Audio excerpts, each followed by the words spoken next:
Alaikum. Today we are going to start with chapter 5 education. Let's take the introduction. In this chapter we shall review the main stages and schemes in the development of the educational system in India. Let's have the explanation. Literacy percentage was a serious challenge for the government of India. Several remedial schemes were put in place to deal with it. Primary education. Primary education refers to the schooling given to the children in the year 6 to 14-year age group. In 1988, the central government started a scheme for the spread of primary education and to improve educational standards. It is known as Operation Blackboard.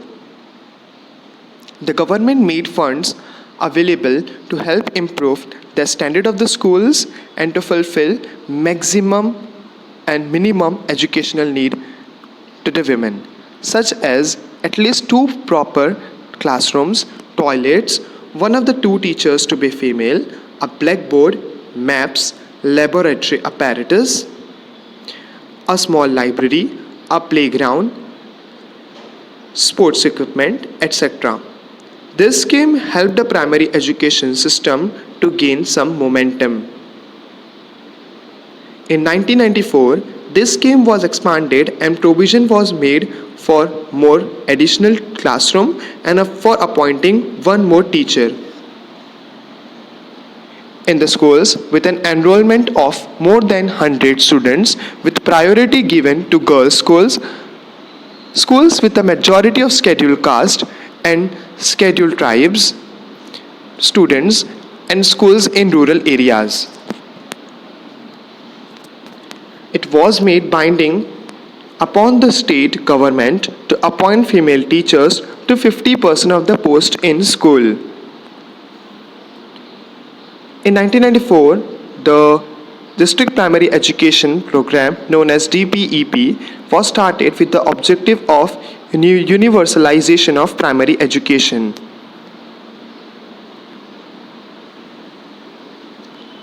The plan envisaged 100% attendance in primary schools, arresting in student dropout, education for girls and for the physically handicapped.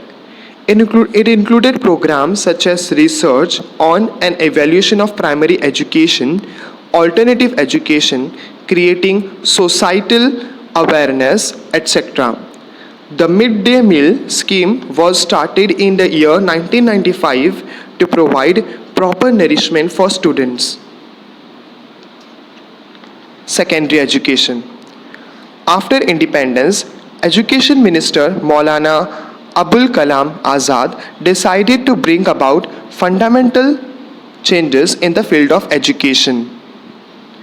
The University Education Commission was set up for this purpose. The Commission recommended the appointment of a separate commission for secondary education. Accordingly, in the year 1952-1953, the Mudaliar Commission was appointed. At that time, the pattern of education consisted of 11 plus 4 years for the first degree or of 11 plus 3, 1 plus 3 years. The work of the Commission. The Commission studied secondary education, the nature of the curriculum, medium of instruction, teaching methodology, and made certain recommendations. This commission proposed the concept of higher secondary education, the Kothari Commission. In 1964, a commission was appointed under the chairmanship of Dr. D.S. Kothari. Dr. G.P. Nayak made valuable contributions to the work of commission. It recommended 10 plus 2 plus 3 pattern for secondary, higher secondary and university education. The Commission also recommended the 10 plus 2 plus 3. The Commission also suggested a uniform national system of education, the inclusion of the mother tongue, Hindi and English in education, as well as continuing education, adult education, education by correspondence, and open universities to make education trickle down to the lowest rungs of the society. It also recommended increased provision in the government's budget for expenditure on education of neglected sections like the scheduled caste and the scheduled tribes. Maharashtra government adopted the 10 plus 2 plus 3 pattern in 1972 and conducted the first standard 10th board exam in the year 1975. 10 means SSC, 2 means HSC and 3 is degree. Objectives of education according to the Kothari Commission. Objectives of education: modernization of education, social and national integration, education and productivity, nurture of social moral, spiritual values, securing and strengthening of democracy. Higher education. Education in the post-independence era means after independence. After independence in the year 1948, the central government appointed the University Education Commission, whose chairman was Dr. Sarvapalli Radhakrishnan. Its function included financial grants, the standard of the universities, and their coordination. Method of functioning. The Commission accepted the 5-year plans method.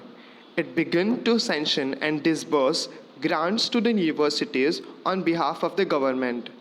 The Commission undertakes planning of university education, coordination of syllabi, primary to national needs through education, planning of various schemes of higher education and their implementation. It has to be done valuable work in establishing university education councils, centers for advanced studies for post-independence education, establishing new universities. After the advent of television in India, it initiated the countrywide classroom program which is telecast by Doordarshan.